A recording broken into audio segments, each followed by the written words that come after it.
सुखपुर एक छोटा सा गांव था। रोड पक्की नहीं थी, पर लोग पक्के थे। सुबह मंदिर की घंटी बजती, फिर लोग अपने काम पर लग जाते। किसी के पास ज्यादा पैसा नहीं था, पर गांव में एक चीज सबको सेम लगती थी, भूख। और भूख का सबसे फेवरेट जवाब था मटन। गांव में जब भी किसी घर में मटन बनता, पूरी गली में खुशबू फैल जाती। लोग मजाक में बोलते, आज किसी का घर शादी बन गया क्या। गांव के बाहर हाईवे पर एक बड़ा सा रेस्टोरेंट था। बोर्ड पर चमक के लिखा था 5 स्टार होटल। गांव वाले उसके सामने से गुजरते, पर अंदर जाना उनके लिए सपना था। एक दिन राज अपनी साइकिल पे दूध के डब्बे ले जा रहा था। उसने मेन्यू बोर्ड देखा और रुक गया। अरे, ये मटन कढ़ाई 650 रुपए की। इतना तो मेरे घर का पूरा हफ्ते का खर्चा है। भाई, ये लोग मटन नहीं नाम बेचते हैं। प्लेट के साथ ईगो फ्री मिलता है। राज कुछ देर तक बोर्ड को देखता रहा। उसके दिमाग में एक ही बात चल रही थी, गांव के लोग मटन पसंद करते हैं, पर मटन का स्वाद उनके लिए सिर्फ त्योहार बन के रह गया है। रमन, एक दिन मैं ऐसा कुछ करूंगा कि गांव का आदमी भी मटन पेट भर के खा सके, बस 10 रुपए में। 10 रुपए? तू मटन की बात कर रहा है या भेलपुरी की? मैं सीरियस हूं, देख लेना। रमन हंस दिया, पर राज का चेहरा सीरियस ही रहा। राज घर आया और अपनी मां सीता को यह बात बता दी। बेटा, सपना अच्छा है, पर मटन सस्ता नहीं होता। तू तोड़ मत लेना खुद को। अम्मा, मैं खुद को नहीं तोड़ूंगा, मैं रास्ता निकालूंगा। राज ने अगले दिन से एक्स्ट्रा काम पकड़ लिया। सुबह दूध, दोपहर में किसी के खेत पर मजदूरी और शाम को छोटा सा स्टॉल बनाने की तैयारी। रमन भी हेल्प कर रहा था, लेकिन उसका स्टाइल अलग था। वो काम करते करते जोक्स मार देता, ताकि राज थक के भी हंसे। भाई, जब तेरा स्टॉल फेमस होगा ना, मैं तेरा बॉडीगार्ड बनूंगा। बस सैलरी मटन में लेना। ठीक है, पर पहले स्टॉल तो बनने दे। राज गोपाल बुचर के पास गया। गोपाल काका थोड़े कड़क थे, पर हार्ट से ठीक। गोपाल काका, मुझे मटन चाहिए। मैं गांव वालों को सस्ता खिलाना चाहता हूं, शुरू में कम, जो भी बन सके। ठीक, पर एक बात, वेस्ट नहीं, मटन की इज्जत होती है। पक्की बात? राज ने गांव के चौराहे के पास एक छोटी सी जगह ले ली। एक पुराना चूल्हा, एक कढ़ाई, 2 पतीले। बोर्ड पर रमन ने पेंट करा दिया, राज की कढ़ाई 10 रुपए में भरपेट मटन। पहले दिन ही खुशबू ने काम कर दिया। मीना आंटी सबसे पहले आई। राज बेटा, सच में 10 रुपए और प्लेट भी भर के? हाँ आंटी, आप बस टेस्ट करके बताओ। अरे वाह, मसाला बिल्कुल शादी जैसा। तू तो कमाल है। धीरे धीरे लाइन लग गई। राज खुश था, पर शाम को हिसाब देखा तो उसका मूड गिर गया। 10 रुपए में प्लेट भर रहा था, पर खर्चा ज्यादा हो रहा था। कितना लॉस हुआ? लॉस नहीं, मेरा खुद का चूल्हा बुझ रहा है। कल मटन लाने के पैसे नहीं बचे। राज ने रात को चूल्हे के पास बैठ के सोचा, मैं क्या कर रहा हूं। फिर उसने गांव की गली देखी। बच्चे हंस रहे थे, कुछ लोग पेट भर के जा रहे थे। राज को लगा यही तो बात थी, बस पैसा का जुगाड़ निकालना था। 5 स्टार होटल के मैनेजर विक्रम को जल्दी पता चल गया। उसके रेस्टोरेंट में लंच क्राउड कम हो गया और उसकी ईगो को चोट लगी। शर्मा जी, हाईवे पर एक गांव का लड़का मटन बेच रहा है 10 रुपए में। ये क्या चल रहा है? सर, 10 रुपए में मटन पॉसिबल ही नहीं। 1-2 दिन में बंद हो जाएगा। अगर बंद नहीं हुआ तो मैं अपनी इमेज ऐसे नहीं गिरने दूंगा। शाम को विक्रम अपनी कार में राज के स्टॉल के पास आया। Window down, tone full attitude. तुम राज हो? सुनो, ये स्टॉल बंद कर दो। लाइसेंस है तुम्हारे पास? सर, मैं अप्लाई कर रहा हूं, पर मैं बंद नहीं करूंगा। ज्यादा हीरो मत बनो। रूल नहीं फॉलो किया तो मैं कंप्लेंट कर दूंगा। सर, कंप्लेंट करने से पेट नहीं भरता, बस इतना बोल रहा हूं। विक्रम ने रमन को घूरा, फिर कार लेके चला गया। राज के अंदर डर था, पर जिद भी थी। रात को राज को सपना आया, एक बड़ी कढ़ाई जिसमें मटन कभी खत्म नहीं होता। भाप निकलती और भाप में कोई बोलता, जितना बांटोगे उतना बढ़ेगा। राज सुबह उठ के भी ये लाइन नहीं भूल पाया। अगली दोपहर जब राज बर्तन साफ कर रहा था, एक बुढ़िया आई, हाथ में छोटा सा मसाला डब्बा और एक पुरानी कढ़ाई। बेटा, तू मटन बेचता है, पर तेरे चेहरे पर पैसा नहीं दिखता। तेरी आंखों में बस एक बात है, लोग खाएं। दादी, मैं ट्राई कर रहा हूं, पर खर्चा तू देख लेगा, पहले नियत सही रख। दादी ने कढ़ाई राज के सामने रख दी। कढ़ाई का रंग काला था, पर अंदर से चमक थी। किनारे पर छोटे अक्षर खुदे थे। दादी, ये कढ़ाई स्पेशल है क्या? स्पेशल तब होती है जब हाथ और दिल दोनों साफ हों। इसमें पकाओगे तो खाना कम नहीं पड़ेगा, पर एक शर्त। कैसी शर्त? कभी लालच से मत पकाना और किसी भूखे को मना मत करना। 10 रुपए हो तो 10, नहीं हो तो भी प्लेट मिलेगी। राज ने कढ़ाई को चूल्हे पर रख दिया। उसने तेल डाला, प्याज भूना, फिर मसाला डब्बे से 1 चम्मच मसाला डाला। खुशबू एकदम अलग थी, तीखी नहीं, बस फुल घर जैसी। दादी बिना ज्यादा बात किए भीड़ में गायब हो गई। राज और रमन एक दूसरे को देखते रहे। उनको खुद पर भी हंसी आई और थोड़ा डर भी। शाम को लाइन लंबी थी। राज प्लेट देता जा रहा था। नॉर्मल कढ़ाई होती तो 20 प्लेट में खत्म, पर इस बार 20 के बाद भी मटन था। भाई ये कढ़ाई तो रुकी नहीं रही। मैं भी वही देख रहा हूं। हरी गांव का मजदूर शर्माते हुए आया। उसके पास पैसा नहीं था। राज भाई, आज काम नहीं मिला, 10 रुपए नहीं हैं। अरे यार कल आ जाना, आज लाइन बहुत है। नहीं रमन, भाई तू खा, कल हो सके तो दे देना, नहीं हुआ तो भी ठीक। हरी ने प्लेट ली और आंखों में आंसू आ गए। उसने बस इतना कहा, थैंक्स।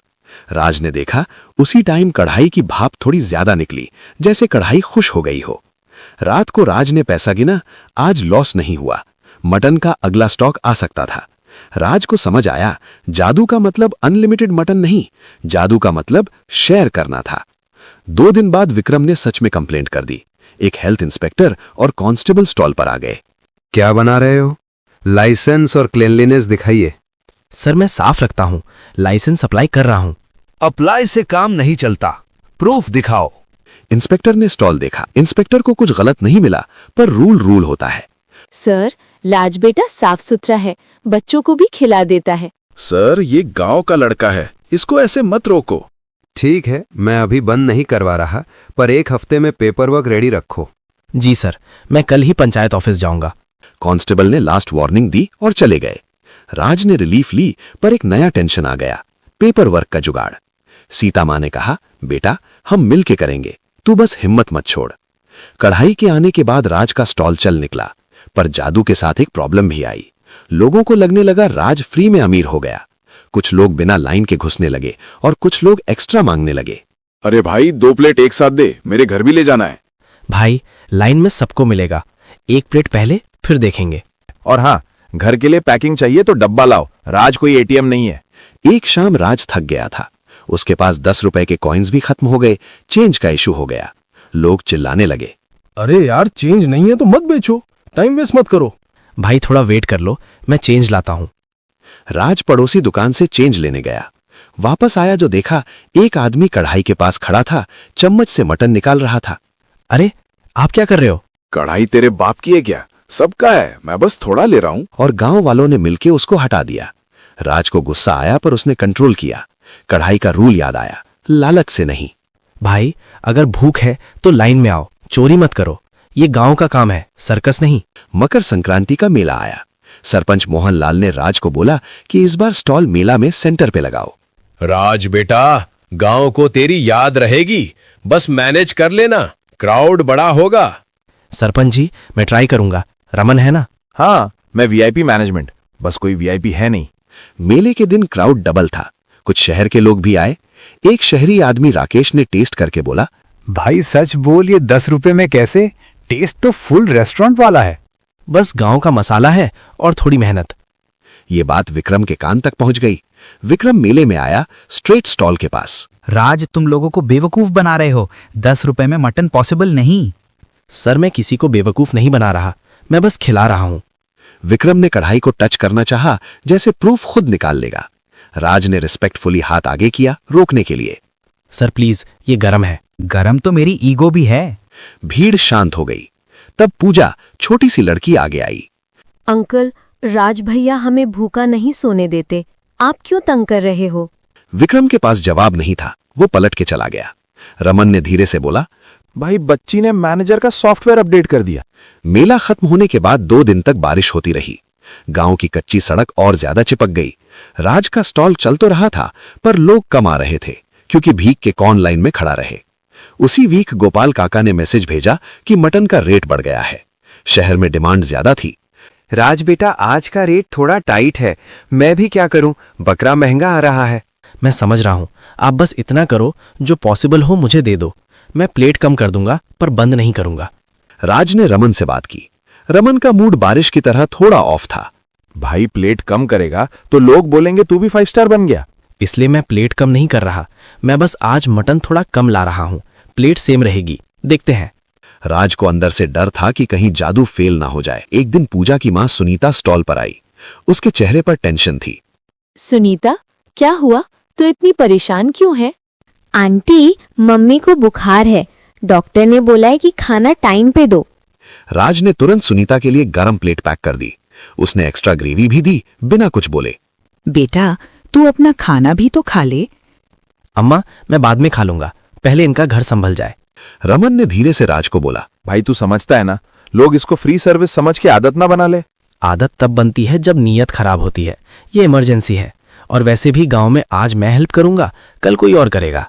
5 स्टार होटल में विक्रम को लगने लगा कि सिर्फ कंप्लेंट से कुछ नहीं होगा। उसको मसाले का राज चाहिए था। शेफ शर्मा ने बोला कि टेस्ट में कुछ अलग है। सर, इसमें नॉर्मल गरम मसाला नहीं लग रहा, कोई स्पेशल मिक्स है। अगर वो मिक्स मिल जाए हम भी बना सकते हैं। तो फिर पता करो, लोग टेस्ट के लिए जा रहे हैं। विक्रम ने होटल के एक जूनियर वेटर राजू को बोला कि स्टॉल के आसपास घूम के देखे। राजू गांव का ही लड़का था और राज को पहले से जानता था।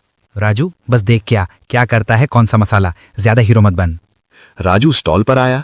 उसने राज को देख के ऑकवर्ड स्माइल दी। राजू, तू यहाँ मटन खाएगा? नहीं भाई, मैं तो बस ऐसे ही, मैनेजर ने बोला था देख के आओ। राज को समझ आ गया। उसने राजू को साइड में ले जाके बोला, देखो, तू अपना काम कर, पर चोरी वाली बात मत कर, गांव का नाम खराब होगा। भाई मैं क्या करूं, जॉब भी तो चाहिए। तू जॉब कर, पर मेरी कढ़ाई पे हाथ मत लगाना, और अगर कभी भूख लगे प्लेट यहीं से ले लेना। उसी रात जब स्टॉल बंद हो गया, रमन को कुछ आवाज सुनाई दी। वो वापस मुड़ के आया। 2 आदमी बर्तन के पास कुछ ढूंढ रहे थे। ओए, क्या कर रहे हो? किसका हाथ है ये? राज भी आया। उनमें से एक आदमी बोला, हम बस देख रहे थे। देखना होता तो दिन में आते, रात को आके बर्तन खोलना कौन सा देखना होता है। आदमी भागने लगे। रमन ने एक को पकड़ ली और 2 गांव के लड़के और आ गए। थोड़ी देर में पता चला कि ये विक्रम के होटल के साइड से भेजे गए थे। अब बस, राज को तंग किया ना तो मैं सीधा पंचायत जाऊंगी। कल सुबह मीटिंग। ऐसे ड्रामा गांव में नहीं चलेगा। अगली सुबह पंचायत में लोग जमा हुए। विक्रम भी आया, पर इस बार टोन थोड़ा सॉफ्ट था। विक्रम बाबू, गांव के बीच में आपका होटल है, पर गांव को तंग मत करो। कंपटीशन ठीक है, चोरी नहीं। मैं चोरी नहीं करवा रहा था, मैं बस देखना चाहता था। देखना है तो लाइन में खड़े हो जाओ। गांव का रूल सिंपल है। विक्रम को वार्निंग मिल गई। राज भी कुछ नहीं बोला, बस सर हिला दिया। राज और रमन रात को स्टॉल बंद कर रहे थे। रमन ने फाइनली पूछा, भाई सच बता, ये कढ़ाई का सीन क्या है? मैं तो तेरा दोस्त हूं। मुझे भी पूरा नहीं पता, बस इतना समझ आ रहा है कि जब मैं किसी को मना नहीं करता, कढ़ाई कम नहीं होती। मतलब अगर तू कभी गुस्सा हो गया या किसी को भगा दिया तो? राज चुप हो गया। उसको भी यही डर था। उन दोनों ने डिसाइड किया, कढ़ाई को बिजनेस ट्रिक नहीं बनने देना, बस गांव का काम रहने देना। सीता माँ ने भी समझाया, बेटा, खाना बांटने का नियम सिंपल है। नीयत खराब हुई तो खाना भी खराब हो जाएगा। उसने मन में एक प्रॉमिस किया, मैं इसको शो पीस नहीं बनाऊंगा। कुछ दिन बाद 5 स्टार होटल में क्राउड और गिर गया। विक्रम परेशान था। उसने अपने पिता पंडित हरिशंकर को बुलाया। बेटा, तुम इतना गुस्सा क्यों रहते हो? तुम्हारा होटल चल रहा है, फिर भी तुम्हारा दिमाग शांत नहीं। पापा, गांव का लड़का मेरे बिजनेस को खा जा रहा है। चलो देखते हैं। हरिशंकर जी राज के स्टॉल पर आए। राज बेटा, तुम ये क्यों कर रहे हो? पंडित जी, बस इसलिए कि गांव का आदमी भी मटन खा सके और किसी को भूखा फील ना हो। हरिशंकर जी ने विक्रम को देखा। बेटा, तुमने कभी सोचा है कि तुम्हारा बिजनेस किस लिए है? सिर्फ पैसा या लोग भी? विक्रम कुछ नहीं बोला। हरिशंकर जी ने जोर नहीं डाला, बस विक्रम को एक प्लेट लेने को बोला। विक्रम ने निवाला लिया। उसका फेस 1 सेकंड के लिए सॉफ्ट हुआ। ये मसाला मेरी माँ भी ऐसे बनाती थी। विक्रम ने राज को देखा। राज, मैं तुम्हें बंद करवाना चाहता था, गलत किया, सॉरी। हाँ, ये तो गलत ही था। अच्छा हुआ बोल दिया। ठीक है सर, अब आगे क्या? मैं हेल्प कर सकता हूँ। Licence, supplier, hygiene. तुम गांव के लिए अच्छा कर रहे हो, पर सिस्टम भी चाहिए। राज ने थोड़ा सोचा। उसने अपनी शर्त रखी। हेल्प तभी जब 10 रुपए में भरपेट मटन का प्रॉमिस नहीं टूटेगा। डील। सिस्टम सेट हो गया, बिजनेस स्टेबल हो गया। पर जादू का सबसे बड़ा टेस्ट अब आया जब कोई बाहर वाला ऑफर लेके आया। एक शहर का बिजनेसमैन सुनील स्टॉल पे आया। राज भाई, आपका कॉन्सेप्ट हिट है। आप फ्रेंचाइज खोलो, मैं इन्वेस्ट करूंगा। रेट 80 रुपए रख दो, प्रॉफिट डबल। रमन की आंख चमकी। ₹80 सुन के उसको लगा लाइफ सेट। राज के दिमाग में भी 1 सेकंड को थॉट आया। भाई सोच ले, हम भी थोड़ा रिलैक्स कर लेंगे। राज ने कढ़ाई की तरफ देखा। उसको दादी की शर्त याद आई, लालच से नहीं। नहीं भाई, ये यहीं रहेगा, गांव के लिए। आप पागल हो क्या? जादू को बेच के करोड़पति बन सकते हो। मेरे लिए करोड़पति होना मतलब नहीं, मेरे लिए ये है कि हरी भाई जैसा आदमी बिना शर्माए प्लेट ले सके। बिजनेसमैन चला गया। रमन थोड़ा डिसअपॉइंटेड था, पर राज के डिसीजन में फोर्स था। रमन ने एक सांस ली। ठीक है यार, तू जो सही समझे। बस एक रिक्वेस्ट है, कल एक्स्ट्रा प्लेट बना देना। बनेगी, तू भी खा लेना। एक रात राज स्टॉल बंद करके घर जा रहा था। मंदिर के पास वही दादी खड़ी थी। बेटा, सुना है कोई ऑफर आया था? हाँ दादी, पर मैंने मना कर दिया। अच्छा किया। जादू का काम पैसा बनाना नहीं, भूख मिटाना है। राज ने हिम्मत करके पूछा, दादी आप कौन हो? मैं बस एक याद हूं। जब लोग खाना बांटना भूल जाते हैं, मैं याद दिला देती हूं। दादी ने राज के हाथ में मसाला डब्बा दिया। खाली हो गया तो भर जाएगा, बस नीयत सेम। फिर वो धीरे धीरे अंधेरे में गायब हो गई, जैसे कोई सीधा रास्ता भी एक पल में मोड़ बन जाता है।